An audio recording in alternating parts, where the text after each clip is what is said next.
Open your ears and lube up your butthole. It's time for the What Do We Call It podcast. Now, here's your host. It's Jmann.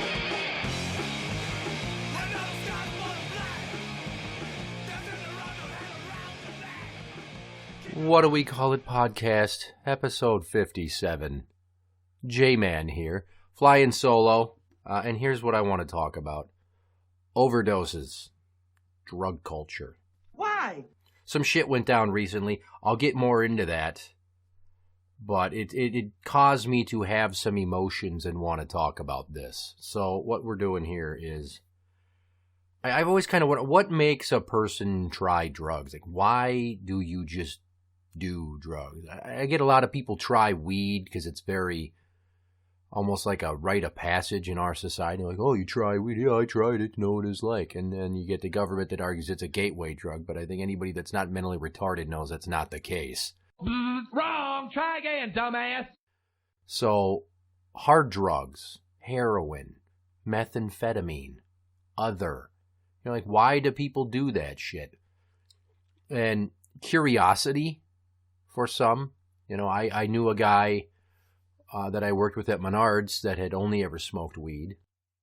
And he said, well, you know, I still kind of like to try meth. I'm like, please don't.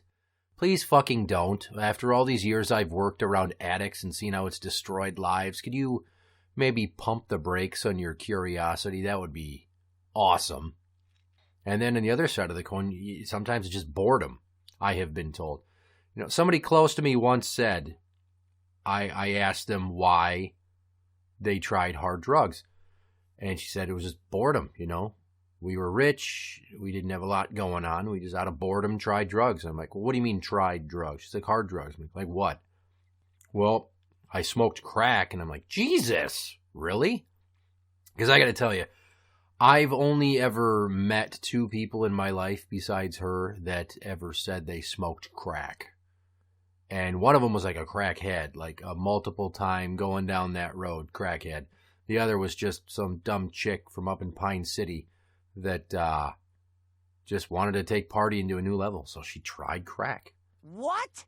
And in terms of these inmates that have shared their history with me, you know, a lot of them say once again, you know, I was bored. My friends were doing it. I wanted to see how it felt. In fact, this one dumb fuck even admitted that he thought he would be one of the special people who would try meth and not get hooked. And clearly, he was not a genius because he got so hooked on meth that he almost died. And then he needed heart surgery in his fucking 20s. And this is after years of crushing up Oxy and smoking that shit. I mean, heroin, which is huge now. It was meth. Now it's heroin. Meth's kind of making a comeback, but heroin. It's a fucking nationwide epidemic to the point where law enforcement and EMS, they're carrying drugs to counteract that. You know, a shot to jumpstart you. And it's just the next phase of opioid addiction to a lot of people, brought on by painkiller regimens, post-surgery, during injury recovery. You know, it's cheap and it's fucking everywhere nowadays. You'd be hard-pressed to not find heroin within a few phone calls or, you know, driving around and just bumping into the right person. I really don't feel like if I wanted to try heroin, it would take me that much effort to get some heroin. Meth either, but I mean... But here's the problem with heroin. It's rarely pure, and it's cut several times to increase profit, and people are dying. Thanks to greedy dealers pushing diluted and toxic dope.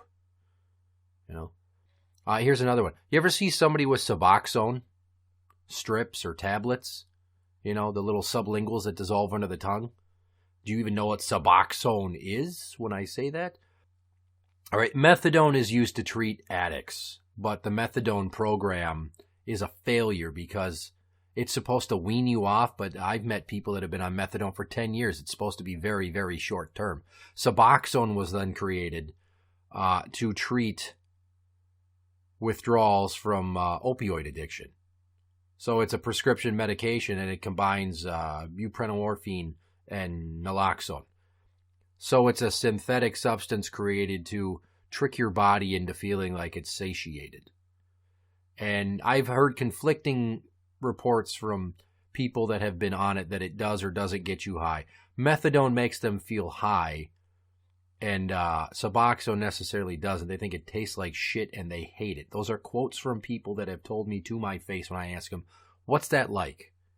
Because I guess I take my job seriously enough in that vein that I ask questions like, why do you do this? How does that make you feel? Do you like this or not? Because I'm curious. I'm never going to do it, but I want to have an understanding of my clientele that is respectful enough and deep enough that I feel comfortable making statements about those substances from a place of education and being informed. So Suboxone is supposed to help people get off of opioids. So I once met a girl who she had had a car accident and was on OxyContin for back problems afterwards. And to get off the Oxy, they gave her Suboxone. Looking at her, she didn't look like a junkie. She didn't have tendencies like a junkie. She had all of her teeth. She was well educated. She didn't have like a bunch of fucking stab wounds in the corner of her elbow there from where she was playing vein darts. So I'm like, well, here's this everyday average gal who I would never think would be an addict. And she's got Suboxone. And finally I just broke down and asked her, I'm like, what happened? And she told me about the car accident. It blew my mind because obviously she is not going to be an isolated case. You hear about it on the news of people that lost high school age, very popular athletic children that you would never think would be dabbling in drugs. But let's be frank. No matter who you are, no matter where you live, drugs will touch your life. Look at, I forget what county it is in Indiana. They have declared a state of emergency because it's a health crisis. Because they saw it was like a 400% uptick in new HIV cases because they had 120 some people all get HIV in the span of a year and a half, and these were all dopers that shared needles. In terms of the people on Suboxone and all that, I'm not talking today about accidental addicts. I'm not talking about just people that get it from the doctor and then they get over it. I'm talking about hardcore addicts or people that have a history of doing drugs. Not your son got hurt in football and blew out his knee and they gave him pain pills and he went through PT and then he had to go to get off of it and it wasn't enough, so then he did heroin and overdosed. It's tragic. It sucks. I wish it didn't go down that way for you, but I'm talking about real druggies. People that are in and out of treatment multiple times. Habitual offenders of the law. People that get in trouble all the time based upon their habit or trying to support it. Because hardcore junkies these days are dropping like flies. Case in point, I heard that recently 2 former clients of mine where I work overdosed and died. And that struck me because these are 2 people that I had had many conversations with. I had spent time around them. You get to know your inmates to an extent. I'm not saying that I cared about them. We weren't friends, but we were acquaintances enough that if I saw them out in public, I'd say hi. I'd feel comfortable saying hi because we had a decent enough professional rapport that I would feel comfortable doing that. And now I'm looking in the paper and there's a picture of the one and the name of the other I hear to the grapevine, so I start Googling my ass off and sure as shit, there it is. So they're gone. And for anyone that's ever wondered how it feels to be in my field, if you've never done it, and to hear about shit like this, I don't think there's anybody that's just like, okay. You either really care or you really don't. And I don't think that it's black or white. It's dependent upon the person who died. And in this case, I was upset. I was upset because I watched these 2 individuals get help, graduate treatment, and seem like they were going to get out and at least make a very earnest attempt at staying on the straight and narrow. Obviously, it did not go that way because they both got out and went right back to drugs. And being that I've never tried drugs, I can't tell you that I can be completely empathetic with the physical withdrawals that a person would experience in doing that and having to worry about all of that crap. I've never been high. I don't know what it's like to yearn for a substance that my body's addicted to that I don't even want. And you can scoff all you want. The closest I can come is my battle with junk food. And psychologists and doctors have been in agreement that studies have shown that the way that your brain reacts to junk food and sugar and caffeine is the same way that it reacts to narcotics. It's just that dopamine dump. It makes you feel happy. You start to crave it because you go through withdrawals from being happy and having those chemicals in your brain racing around, giving you that extra pep in your step. And I gave up sweets last day of October, and I've stuck with it. I'm trying to do it to see how much weight I lose and see how if I sleep better, if I feel better, how it affects me, because I don't like how I look in the mirror when I take my shirt off after, a whole spring and summer of pounding sweets. That's for goddamn sure. To work out as much as I do and still look this way, like I have to work out that much just to maintain where I'm at. And I'm by no means overweight or pudgy, but still, when you're dedicated to fitness like I am, you don't want to see extra meat hanging there. But more so, the way I treated junk food was the way that a lot of junkies treat drugs. They want that escape. They're feeling down, and they go for the one thing they know that's going to make them feel good. Drugs. So I would literally feel shitty or have a bad day, and I'd go for some sort of crappy baked good or fast food, and I would eat my feelings. I would self-medicate to offset the stress with food the way that a junkie does with drugs. So that's my understanding of what it must be like and how I can relate to the feelings that they've had. So that's the closest I could come to it.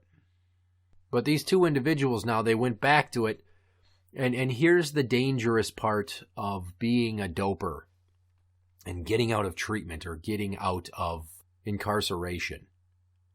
You get out, you want to get high, and this happens to a lot of people. They score their first baggie of dope, and they try to do as much as they did when they quit. Which is to say, your body no longer has that tolerance. You're not going to be able to do that same amount of junk. And they overdose quite easily. And if it wasn't for the Narcan shot to jolt people out of an overdose, God knows how many ODs we'd have in this country. A lot of people would say, good, we're better off without them. I tend to be in agreement to some extent, because if your entire life is basically the chase and the consumption of drugs, and you don't take care of your kids, you don't participate with your family and friends, you're just a junkie looking for the next fix. Yeah, in terms of being a drain on society and resources, you keep ending up in government-sponsored treatment programs or correctional facilities, costing taxpayers such as myself money. And then to add a further vein to it, I'm one of those people that has to babysit you and watch you sit around, play cards or cribbage, or sit in the TV room there and talk about old times of getting high and laugh about it with your other junkie friends. That shit's infuriating. When I sit there and I put my nose to the grindstone and bust my hump, and I'm miserable all the time because of how stressed I am from working and being responsible, yeah, I could just drop everything and be a worthless piece of shit, and maybe it would make me feel better about myself. But you know what it wouldn't do? It wouldn't benefit my children or my family, and I'd be a drain on society. I would become the very thing that I despise, a worthless, non-contributing member of society who's nothing more than a substance whore. So these two individuals got out. I don't know what they used. I don't know who they used with. I don't know if they ate it, snorted it, smoked it, rolled it up and put it in their butt. I don't know, but they're dead. And I feel shitty for their families. So that's what I'm driving at here. You never been in a correctional facility, like working? I either don't care about you or I hear about you dying and I feel a little something. I'm not going to lose sleep over it. I'm not going to cry about it. And I guess the best tribute that I can pay these individuals is to talk about it this way, to share my feelings. And that's what I'm doing in honor of them, because this is not the first time that I have heard about somebody overdosing and it had a effect on me personally. Years ago, back when I used to have to oversee visiting, I had on multiple occasions had interactions with an inmate's mother and sister. And he got out and he died via overdose in a hotel bathroom somewhere. It was really shitty how he went out. I was at the store and I ran into them. And I walked up to his mother and I said, I heard about what happened. And I hope this is not inappropriate for me to say, but I wanted to come up and offer my condolences. You know, despite any trouble that he ever got in, I actually thought quite highly of your son. I thought he was a decent individual other than some addiction issues. You know, and I spent time with him in the living unit. And I feel really bad that you're going through this. And I guess I could not walk by the both of you, having seen you so many times, greeted you, and made general conversation just to be cordial, and felt like I came to know you both without saying something. I couldn't just walk away and go, oh shit, that's somebody's mom from work.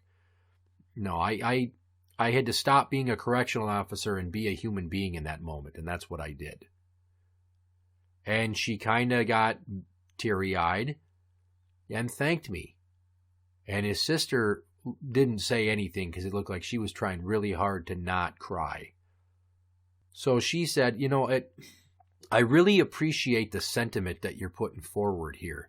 Because, you know, I guess in the back of my mind, I did kind of wonder what you people think of my son as a person outside of the facility, like if you guys care. And it's really nice to have somebody come up and say what you said.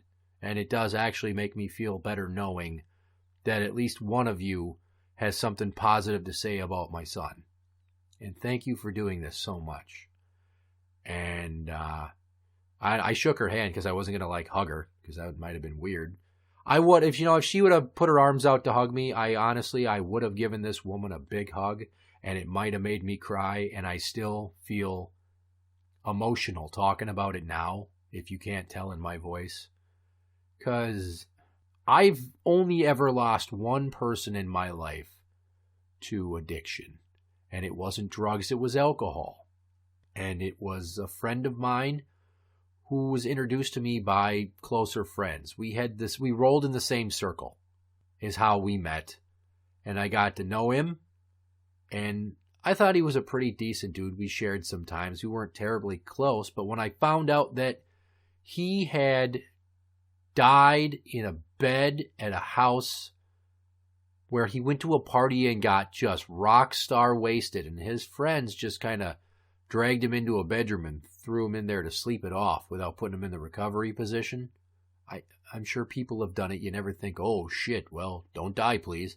But he did. He choked to death on his own vomit, and the next day he didn't come home, and his dad tried to figure out where he was and went to the house where he heard he had been partying, and his dad found him dead in a bed that wasn't his in a house that wasn't theirs after a night of partying for no good reason, because it wasn't anybody's birthday or any special occasion. It was just a weekend, as far as I have heard. And going to the funeral and seeing him in the casket, it was very surreal to me to have lost somebody to something so preventable. It's absolutely fucking idiotic. And his death, I could say his name, but obviously I try to keep my identity private while doing this. But when he died, it had a very strong impact on me. And that is why I don't drink. His death made me go, you know what? This has harmed so many people in so many ways. And that friend that died had gotten a couple of D-dubs and spent some time where I work because of his D-dubs, oddly enough. And I just think how fucking tragic that you liked that feeling from liquor so much that you just, with reckless abandon, continued on with it, and then it took your life, and your dad had to find you. Your parents, it's been like, fucking 2009 is when he died. Same year that I gave up booze. I had kind of given up booze in March, and then I never really drank that often, but once he died in May, I said, you know what, I'm going to stick with this permanently, so that I never have to get accustomed to drinking, get the DUI, make the oops baby while drunk, partake in some sex act that lands me in jail because it wasn't consensual and I have a different understanding of it while inebriated than what was true when I was, sober. None of that shit do I ever want to have to pass on to my loved ones. And it's why I never tried drugs. Because I could never see life being so shitty that I needed that avenue to explore. Like, I've never understood or seen the appeal of momentary escapism like that. If you think of life in long game terms, you're only putting off the things that you're running from temporarily. And what good is that? Is the high you get that good you're willing to sacrifice your health, your friends, your family, and your freedom for that sensation? Like, honestly, how did you get so broken down that the high was all you had to feel good about? And as soon as you're done being high, you're coming down, you're feeling physically shitty, and your problems are still fucking there. So what is the point? Well, it's a good time. Is it really a good time? Are you convincing yourself of that? It might feel good, but is it really good? And ironically enough, you look at some of the most creative, artistic individuals in the history of mankind, and especially in terms of music, they're substance abusers. Heroin especially has inspired some incredible things. LSD also. And potheads, maybe. But, Scott Weiland wasn't Scott Weiland because of smoking weed. He was Scott Weiland because he could not get over heroin. And Jimi Hendrix had LSD. And as the story goes, he'd make a small cut with a razor blade in his forehead underneath that bandana that he'd wear on stage. And then he'd put a tab of LSD on top of it so that he'd sweat it into the pores. Fair enough. I don't need substances to help me create. I mean, maybe I'd make different kinds of stuff, different shows, different music, write differently. I don't know. But I don't feel like I need that shit to define me. That's for goddamn certain. So I feel weird when I try to give advice to these inmates I deal with, and some of them, they'll ask me, or otherwise I'll just throw it out there. I've never said it's none of your business, because that is not conducive to building a professional rapport with people that have a natural distrust of authority and the law when they're in a correctional facility setting. They're, on enemy turf, so to speak. And the best thing I can do is treat them like a human being by being a human being. So I respect their intelligence and I say, no, I've never been drunk. What do you mean? Well, do you need me to draw you a fucking diagram? I've never been drunk. I've never done drugs. Seriously? Yeah, I've never done drugs. Unless you're one of those cock stains that wants to be like, if you've ever consumed alcohol, alcohol is a drug, you've done drugs. No, I've never done hard drugs or weed even. I came close to trying it out of curiosity in high school, but I didn't. And it had nothing to do with my parents or dare.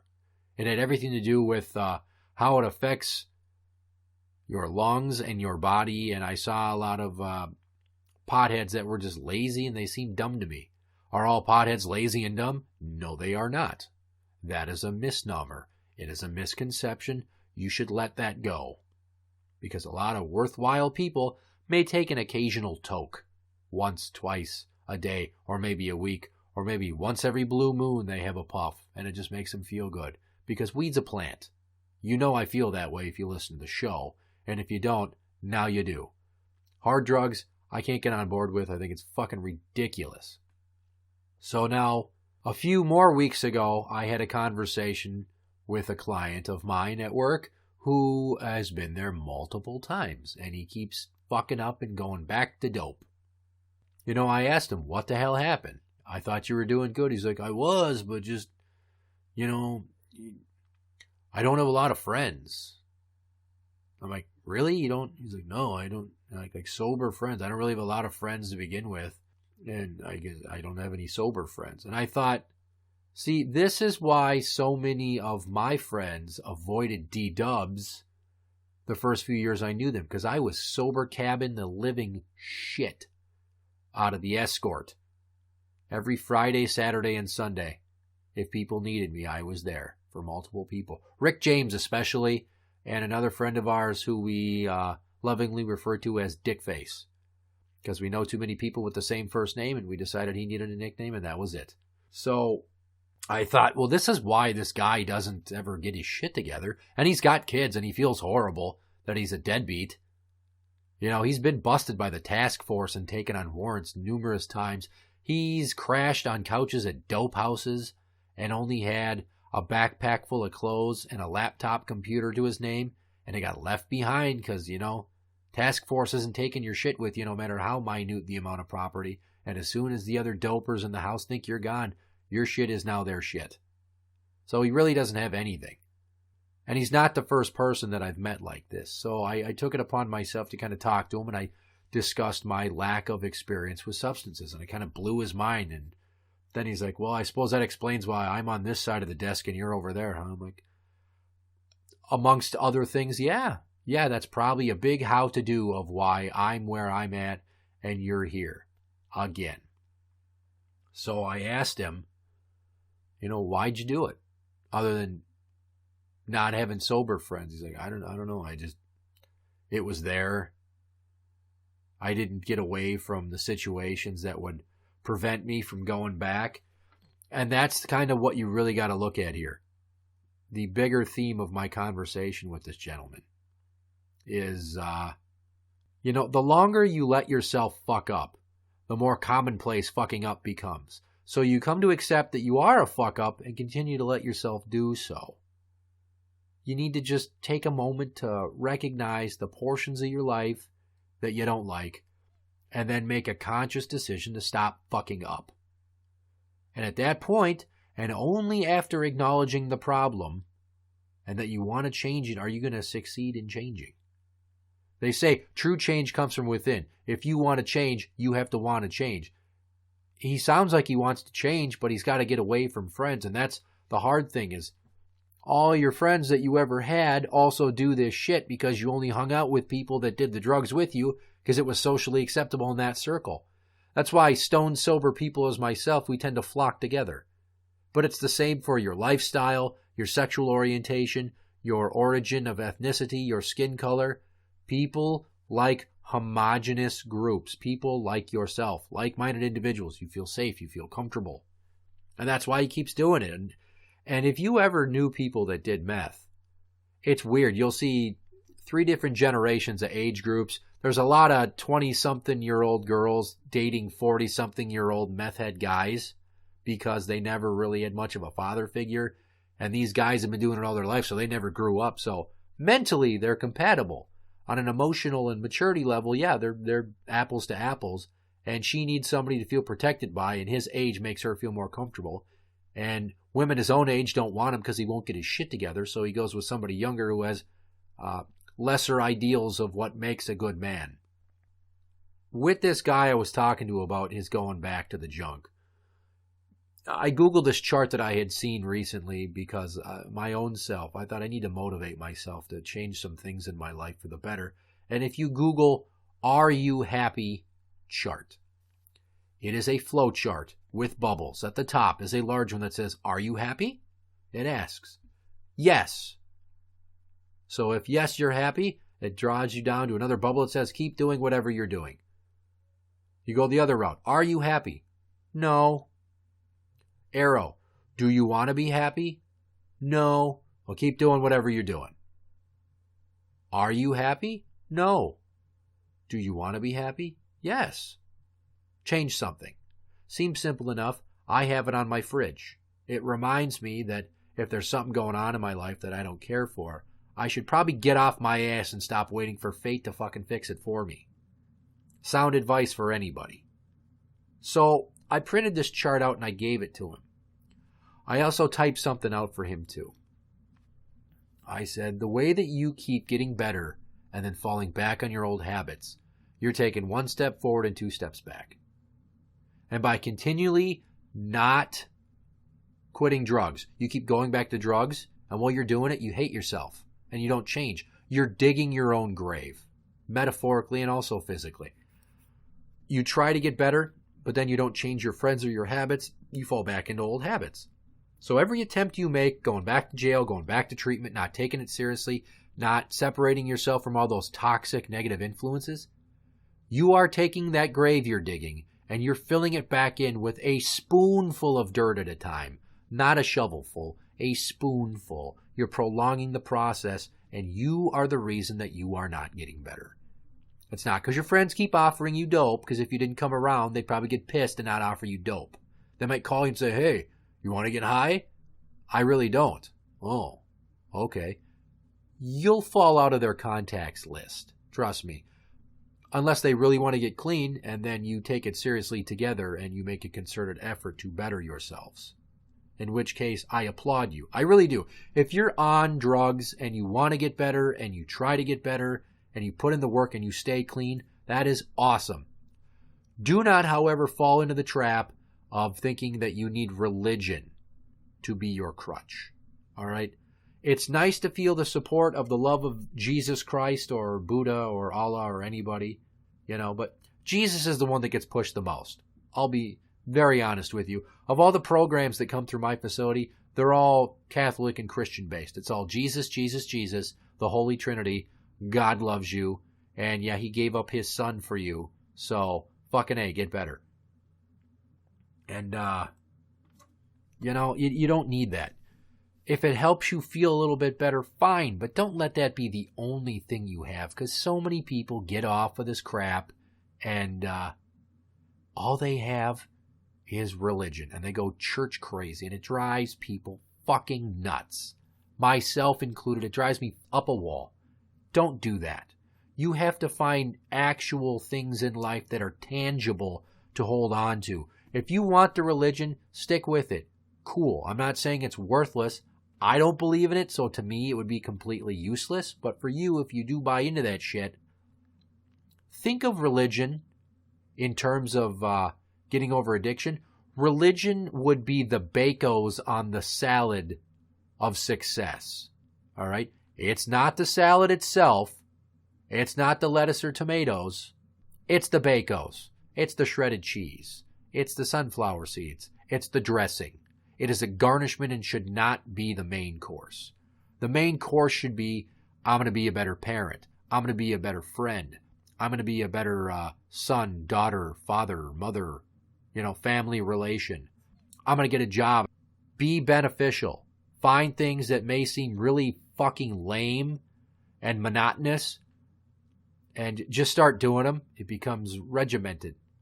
Anytime I've been out of work, which has been a grand total of 10 days in the last 19 years, I just feel really shitty, like I don't know what to do with myself. I have to do something. I have to benefit. I have to make money. I have to not twiddle my thumbs. It's fun to sit around and play Xbox like I did for those 10 days in between when I got canned from Menards and when I started at Home Depot. Not from when I was offered a job, when I was fucking in the store working. 10 days. It was fun to sit around and play Saints Row. I got a lot accomplished in terms of achievements on the game. Not in life, though. So you got to put your nose to the grindstone. But to these people now, I coined a phrase. I believe I've used it on the show before. If not, this is what I tell a lot of people that have drug issues when they're departing the facility. I say, hey, good luck. And I want you to take this mantra I created to heart. Stay clean, and you will stay free, and you will stay happy. I've never heard anybody tell me that sounds fucking stupid. I say, you don't have to listen to it. You don't have to like it. It's just something I came up with that I offer to you free of charge. Think it over as the days go by. Stay clean, stay free, stay happy. Interact with the show on Twitter at What Do We Call It? That is at What Do We Call It? You can find us on Facebook at facebook.com/groups/What Do We Call It podcast show. For the What Do We Call It podcast, I'm Jmann, and that's the end.